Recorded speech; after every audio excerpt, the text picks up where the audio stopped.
Oi, tudo bem? Muito obrigado, Tom, Elza, pela oportunidade de mais uma vez ministrar uma aula à nossa querida igreja CCR. Deus abençoe a vida de vocês. Muito obrigado por sempre estarem cooperando conosco aqui, com as suas ofertas, com as suas orações. Muito obrigado de coração. Esta aula é uma aula sobre um guia de evangelização e nós vamos falar sobre dois temas específicos nessa aula. Nós vamos utilizar duas imagens, dois infográficos que eu enviei para o Tom, ele deve ter enviado para vocês também, que um é o guia para evangelizar segundo Lucas e depois por que devemos evangelizar. Na verdade, primeiro nós vamos falar o porquê nós devemos evangelizar. Por quê? E vamos utilizar dois textos bíblicos chaves. Um livro de Lucas e outro no Evangelho, aliás, no livro de Romanos. Deixa eu só ver qual que é a imagem correta. É esta imagem aqui. Por que devo pregar o Evangelho? Essa pergunta aqui. Deixa eu só ajustar para que você possa ver também a nossa imagem aqui. Por que devo pregar o Evangelho segundo Romanos capítulo 1, do verso 16 ao verso 20. Para que a nossa aula fique dinâmica, eu vou pedir para que você leia esse texto bíblico aí.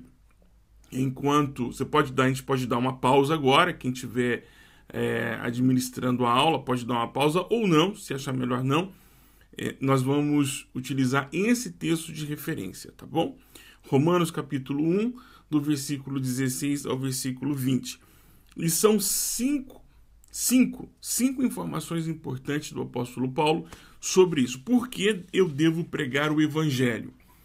Porque é a única coisa que interessa, e está lá no verso 15. O único sentido para a vida do cristão é estar em missão. Vou fazer o seguinte, vamos ganhar tempo, não? Vamos ler o texto. Estava pensando aqui, vamos ganhar um tempinho. Não, vamos ler o texto. Do versículo 16 ao versículo 20. Romanos 1, do verso 16 ao verso 20. Pois não, aliás, do verso 15 em diante. Coloquei 16, mas está errado. Verso 15. Por isso, aguardo com expectativa para visitá-los, a fim de anunciar as boas novas também a vocês em Roma. Pois não me envergonho das boas novas a respeito de Cristo, que são o poder de Deus em ação para salvar todos os que creem, primeiro os judeus e também os gentios. As boas novas revelam como opera a justiça de Deus, que do começo ao fim é algo que se dá pela fé, como diz nas Escrituras, o justo viverá pela fé. Assim, Deus mostra do céu sua ira contra todos que são pecadores e perversos, que por sua maldade impedem que a verdade seja conhecida. Sabem a verdade a respeito de Deus, pois ele a tornou evidente. Por meio de tudo que ele fez desde a criação do mundo, podem perceber claramente seus atributos invisíveis, seu poder eterno e sua natureza divina. Portanto, não tem desculpa alguma. Por que eu devo pregar o Evangelho? A primeira informação que a gente recebe é aqui, e eu quero que você ponha o foco aqui, se você tiver a sua cópia e dê uma olhadinha, porque é a única coisa que interessa, o único sentido para a vida do cristão é estar em missão. Mesmo que sua vida esteja em risco, não há outra coisa para se ocupar. Foi assim que Paulo investiu sua vida. Ele pregou o Evangelho em boa parte, correndo o risco de perdê-la. É isso mesmo, ele morreu. Ele morreu no momento em que ele recebeu o Evangelho e entendeu: essa vida já não me pertence mais, ela pertence a Jesus. E o que é isso? Isso significa, por exemplo, que a única coisa que interessa na nossa vida é anunciar o reino de Deus. Mas, Bujac, eu trabalho, não tenho como viver exclusivamente no campo missionário, como sua família está fazendo aí. Então, como é que eu faço? Como é isso? Não. Eu estou em tempo integral e você também. Acontece que o local onde eu estou trabalhando em tempo integral é um ambiente chamado igreja. E você está em tempo integral num ambiente chamado o Porto de Santos, a loja, o Carrefour, o Walmart, o Sam's Club. Eu nem sei se ainda existe esses supermercados em Santos. Ou em algum hotel em São Vicente, ou em Praia Grande, ou em algum comércio, ou até mesmo desempregado, ou aposentado.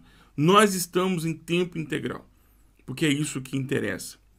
Por que eu devo pregar o Evangelho?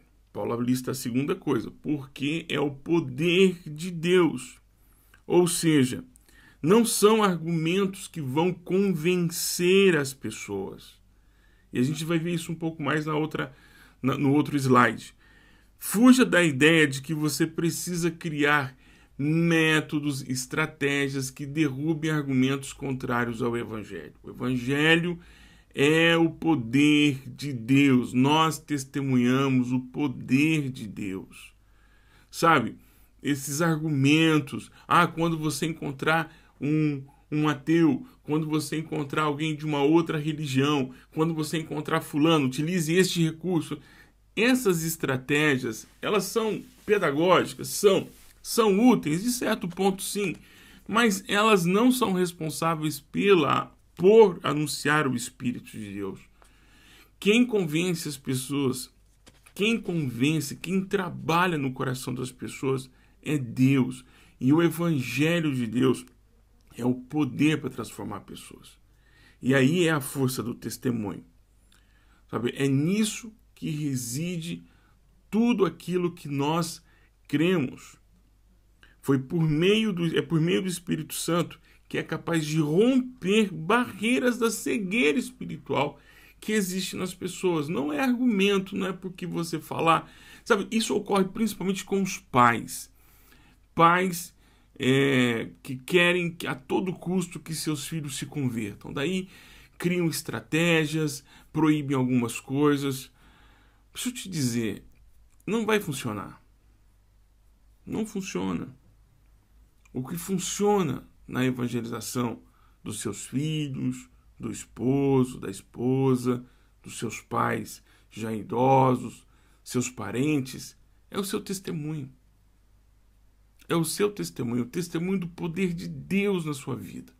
Mas daí você é uma pessoa que fala, exige, mas tem pouca prática de oração, pouca prática de jejum, não acredita nos milagres, tão pouco sabe operar no reino de Deus estas coisas, não conhece os dons que Deus te deu e os dons que deu à igreja, dons que podem operar esse poder de Deus no meio da comunidade. E daí você só quer argumentar, exigir. E isso não funciona. Não funcionou no passado e não funciona agora também. Mas seguimos aqui. Por que eu devo evangelizar? Segundo o apóstolo Paulo, porque revela a justiça de Deus. A justiça de Deus é quando todas as pessoas podem usufruir o que Deus é, o que Deus fez, o que Deus prometeu. Por que eu devo evangelizar? Por que eu devo dizer às pessoas a respeito do reino de Deus? Porque o reino de Deus é um reino de justiça, é um reino de paz.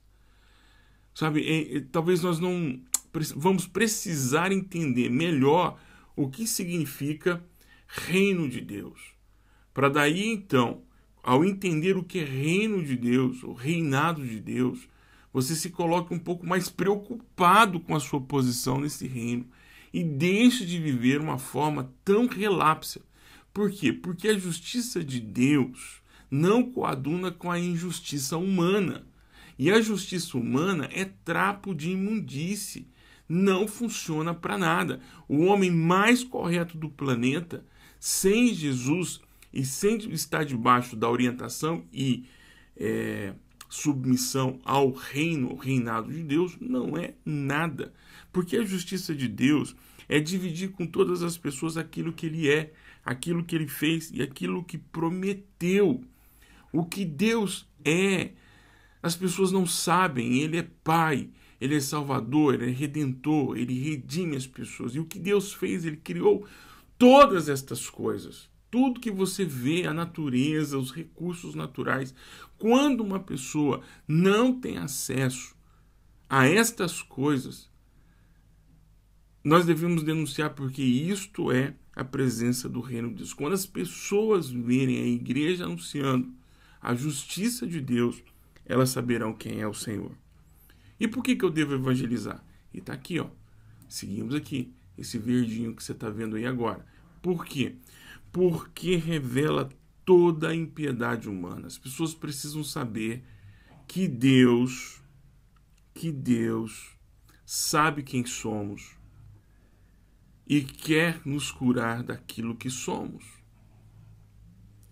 Porque revela toda impiedade humana. Está no verso 18. Ele revela quem o ser humano é, e a notícia que ele tem para dar para a gente não é boa. Não é boa. Não é boa. Todos precisamos ser perdoados dos nossos pecados. Eu ouvi muitas vezes pessoas dizendo: mas eu não roubo, eu não mato, e eu sou uma boa pessoa, pago todos os meus impostos. Não, você não é uma boa pessoa. Para Deus, você não é uma boa pessoa. Porque em Adão nós recebemos uma condenação. Todos os homens foram feitos pecadores em Adão. E nós precisamos reaver essa situação. Já ouviu essa expressão?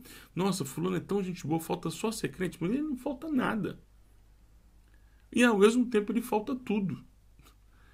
Ele falta tudo para ser servo. Porque não são atos que nos levam a viver uma experiência de salvação.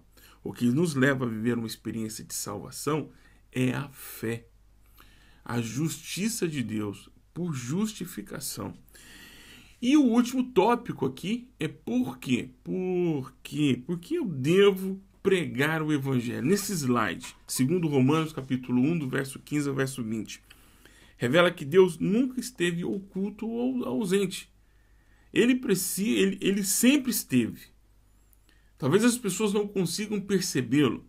E aí é o nosso papel ao testemunhar do evangelho, porque nós mostramos para as pessoas que aquela pessoa que ele estava vendo, ou aquilo que ele estava imaginando ver, é Deus.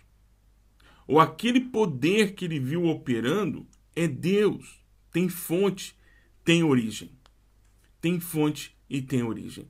Esse é um grande problema, porque nós estamos como que hipnotizados. E eu vou explicar por quê.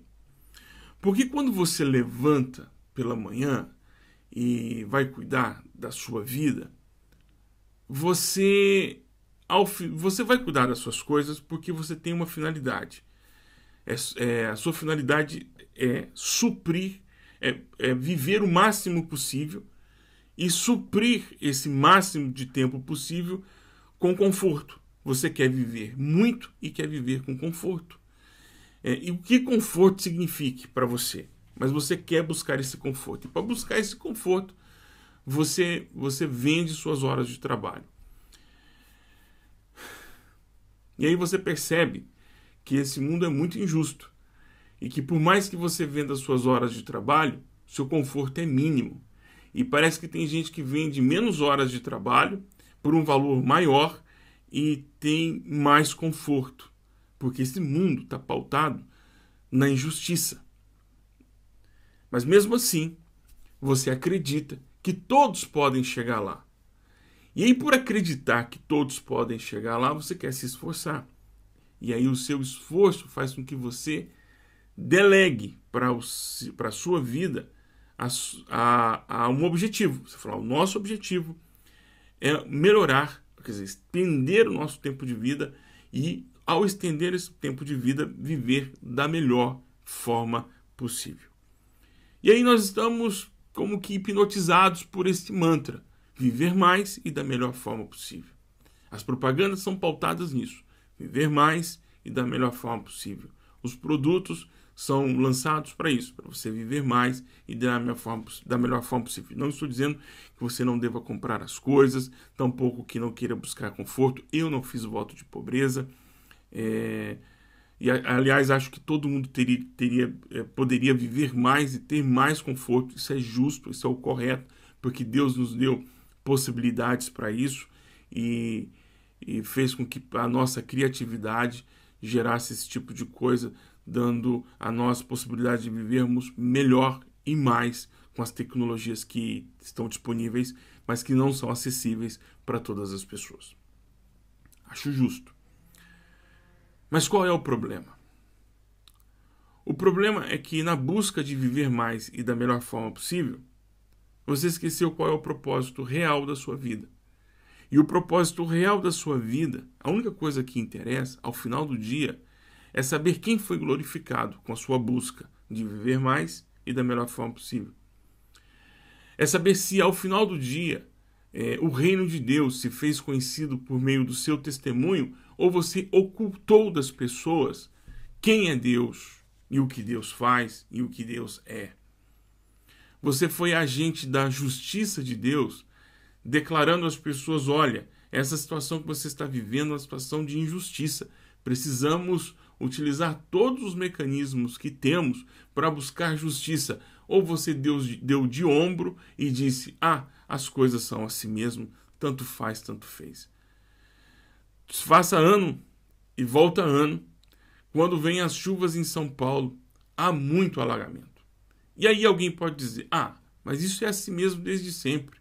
Meu avô já morava aqui e eram assim as coisas. Eu vou te dizer, não é para ser assim. O adensamento urbano deve ser pensado. As pessoas devem viver bem, da melhor forma possível. Isso não é pecado. O que eu estou dizendo é que uma coisa não anula a outra. Buscar viver mais e viver melhor não significa que você deva deixar de testemunhar do Evangelho de Jesus. O Evangelho de Jesus Cristo, pode ser anunciado e deve ser anunciado a todas as pessoas por meio da sua vida. O que nos faz ir para o nosso segundo slide. E está aqui. Agora eu estou um pouco menorzinho. Deixa eu ver se eu consigo colocar a imagem um pouco maior para você. Eu creio que o Tom já deve ter colocado para você à disposição aí. E você pode estar consultando depois esse material. Guia de Evangelização segundo Lucas, capítulo 10, verso 1, 24. Aí você fala assim, Buja, legal que você está falando aí, mas na prática, como funciona isso? Como é que eu vou fazer isso na prática? Deixa eu me esconder aqui um pouquinho. Deixa eu colocar, onde eu coloco? Vou colocar aqui mesmo. Aqui no título, isso. Vamos lá. Você deve analisar o contexto, ok? Há muito trabalho e pouca gente para ajudar e o ambiente é hostil. Então não espere a igreja se movimentar por completo. Faça a sua pequena parte. Quem nunca escutou a história do beija-flor e o incêndio? Né? Se você não escutou, eu vou te contar. E se você já escutou, tenha um pouco de paciência que eu vou contar de novo. Um grande incêndio estava acontecendo na floresta, todos estavam fugindo, tentando salvar suas vidas, e aí então algum dos animais, né, no reino dos animais falavam, nas histórias a gente pode colocar o animal para falar, um animal, sei lá, um papagaio, encontrou o beija-flor que estava vindo e jogando água no fogo e falou, não vai adiantar nada, vamos embora. E o beija-flor falou, pelo menos eu estou fazendo a minha parte, né? Se todos fizessem um pouquinho a sua parte, todos estariam fazendo muito. O contexto é muito importante, você precisa analisar o contexto. Há pouca gente, não se iluda, há mais gente para atrapalhar do que gente para ajudar. Então não se iluda, tem muito mais gente para atrapalhar do que para ajudar. E o que eu devo fazer? Segundo a orientação de Jesus, ore para que tenha mais ajuda. Abençoe com a paz do Senhor, ore por cura dos enfermos locais e anuncie o evangelho do reino.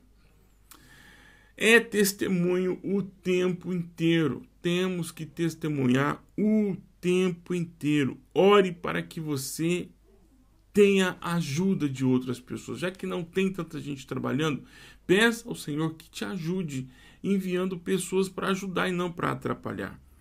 Abençoe com a paz do Senhor. Sabe, muitas vezes nós somos agentes da murmuração.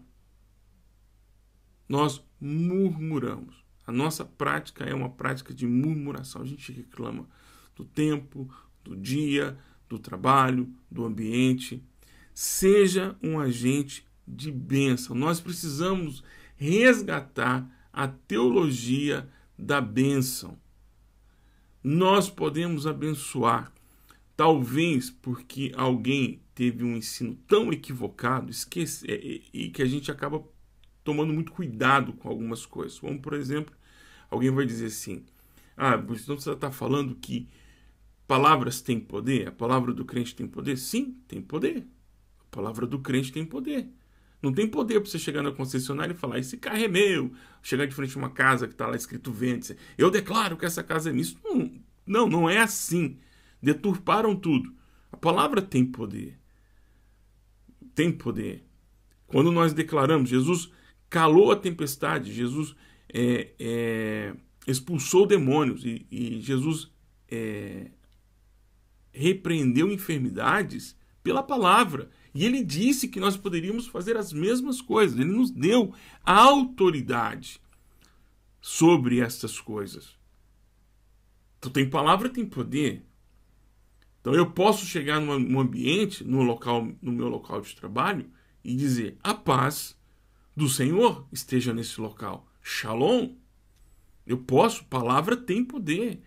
Eu posso dizer, eu abençoo esse ambiente.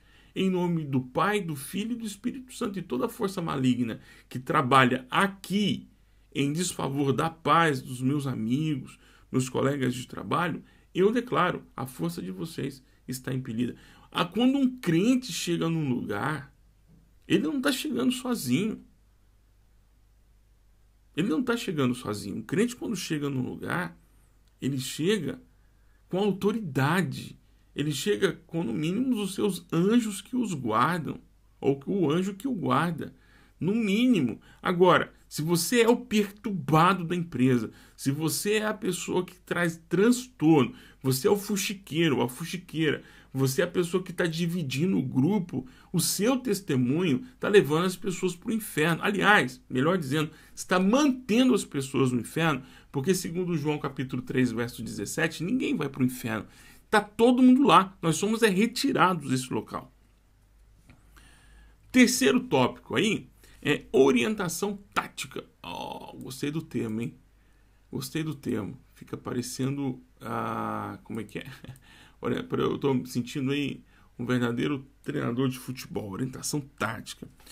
Mantenha o foco na missão. Anuncie o evangelho um a um.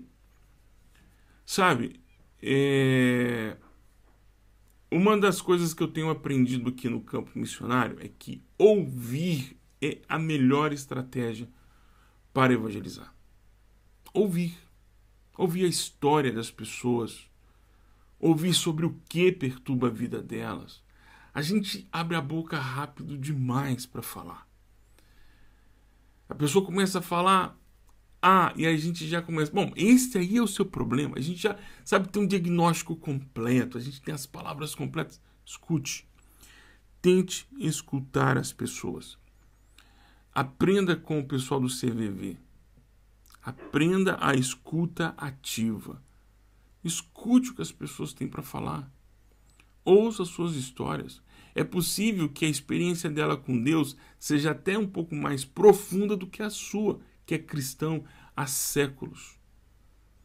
Talvez Deus já esteja ali trabalhando na vida dessa pessoa já há meses, anos, e você está chegando só para poder fechar a situação. E aí você acha que está tudo no zero, tudo fechado, já está tudo fechadinho, que você está ali só... Aliás, não tem nada... Um papel em branco, que você é a primeira pessoa que chegou ali e que você vai liberar essa pessoa. Deus já deve estar trabalhando ali já há muito tempo e você nem se deu conta disso. que Deus está ali trabalhando já há algum tempo. Vai devagar. Mantenha o foco na missão. Anuncie o evangelho 1 a 1. Escute muitas pessoas. E se por acaso você não foi bem recebido, declare que haverá juízo. Se a pessoa falar assim explicitamente para você, falou, olha, não quero mais ouvir essa ladainha de que Jesus salva, que Jesus é bom, que Jesus vai me curar, que eu não quero. Se a pessoa falar assim, com muita paciência, com muito amor, você vai dizer, olha, eu preciso que você saiba, antes de eu ir, eu não vou falar mais com você, só vou falar quando você me der uma oportunidade, mas eu preciso me despedir dizendo isso para você. Quero que você saiba que isso será contado contra você no juízo. Ah, que seja. Não, eu quero que você saiba. Pense sobre isso. Reflita sobre isso e me procure de novo para conversar. E se a pessoa não quer te ouvir, não vai te escutar. Para de insistir. Se a pessoa chama, se você chama a pessoa, você insiste com ela, quer falar com ela, cria algumas armadilhas, né? Olha, eu tenho aqui um filme que estreou no cinema, vou levar você para assistir, chega lá, o apóstolo Paulo, né? Algumas armadilhas, armadilhas tipo Emo e Herbalife, armadilhas tipo Rinodê, eu queria te falar sobre um negócio e tal. E aí quando a pessoa chega lá, tá montado lá o esquema, cadeirinha, flip chart, tal, e tem um café. Não, é um café, é um lanche, é um churrasco, mas na verdade é uma armadilha. Não faz isso. Se a pessoa não quer ouvir mais, não faça. Não insista. Não insista. Sério. Deixe que a pessoa te procure. Esteja sempre disponível. Tem um tópico 4, que é o sustento, e é mais voltado para os missionários, por isso eu vou para o 5. Sensações esperadas. Medo, hostilidade, sensação de morte iminente e dependência de Deus. Isso é muito curioso, porque medo é o que eu sinto aqui, às vezes, quando eu vou testemunhar de Jesus para alguém. Geralmente, aqui nós estamos numa fase de construção ainda de relacionamentos, mas você não está há 4 anos, hein? Tenta vir aqui manter um relacionamento em outra língua, com um povo que é totalmente retraído em suas casas. Quem mora em Portugal, Espanha, sabe que já morou, sabe o que eu estou dizendo aqui agora.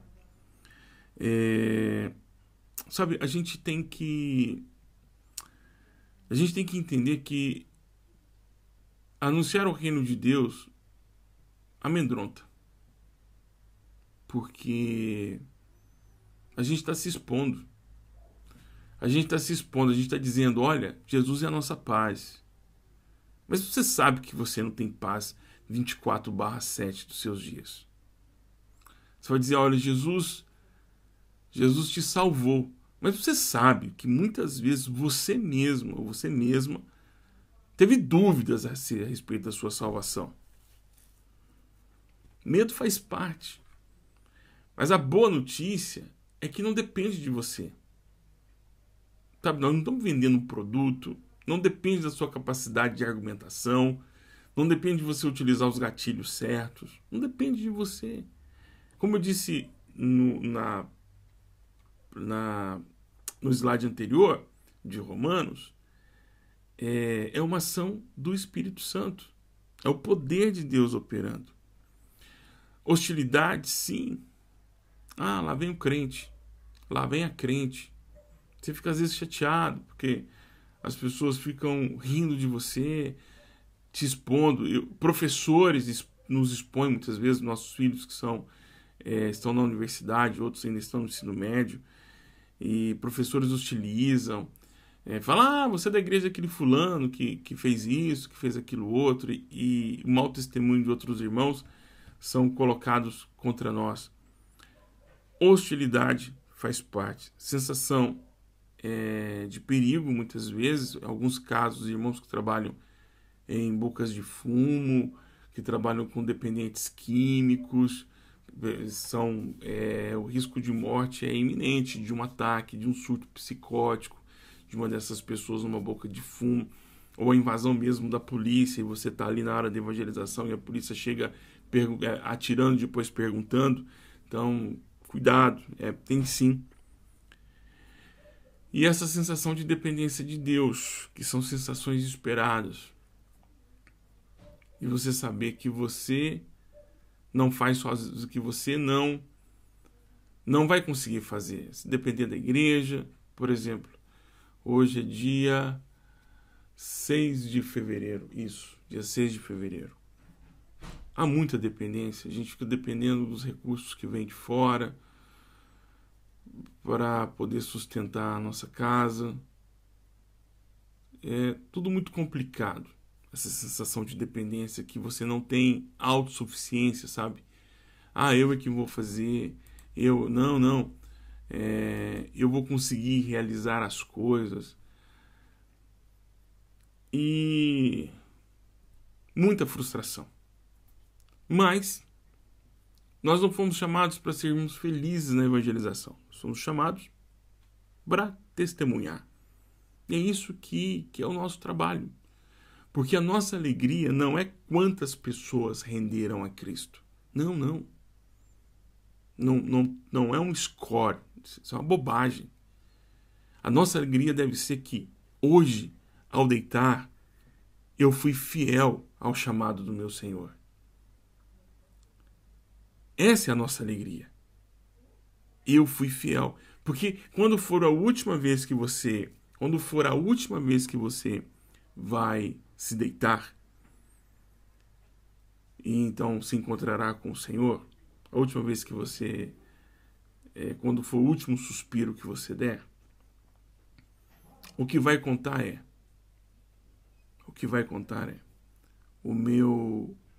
guardei a minha fé, competi o bom combate, guardei a minha fé e me mantive fiel ao Senhor. É isso que importa. Não é a quantidade de gente que te disse sim e tampouco a quantidade de gente que te disse não. É a quantidade de dias que você foi fiel. Não precisa achar que devemos encher a igreja. Não. As pessoas precisam ser cheias de Deus e anunciar o reino, dando um bom testemunho. Quando uma mãe, uma esposa ou pais me pedem oração pela conversão de seus filhos ou de seus pais já idosos, eu digo, vou orar. E a minha oração sempre é: Senhor, ajude essas pessoas a não atrapalharem o bom trabalho do Espírito Santo que está sendo feito neste lugar. Senhor, ajuda essas pessoas a não arrancarem a boa semente que está sendo lançada no coração dessas pessoas. Senhor, ajude essas pessoas a manterem-se fiéis a Ti, ao ponto que a fidelidade delas não atrapalhe a pregação do Evangelho para essas pessoas. João 13, 33 a 35 diz: assim conhecerão que são meus discípulos, que vocês são meus discípulos. Como? Pela maneira como vocês se comportam. Nós falamos mais pela maneira como nós nos comportamos uns com os outros do que pela maneira como falamos que devemos nos comportar.